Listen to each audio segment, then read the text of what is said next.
We use Microvellum for the creation of our G code. Now, QTK prides itself on being the kind of manufacturer that can do high volume, low complexity, and extremely high complexity, low volume, such as custom millwork.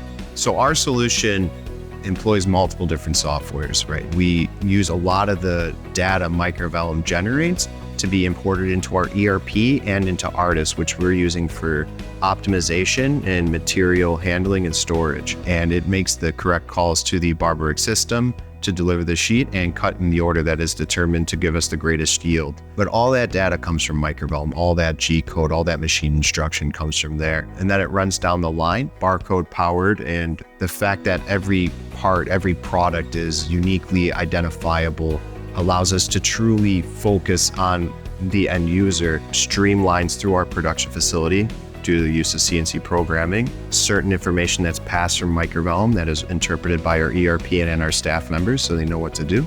And it goes into our storage system, our buffer that sorts the cabinets and delivers a completed cabinet every 2 minutes for an operator to build.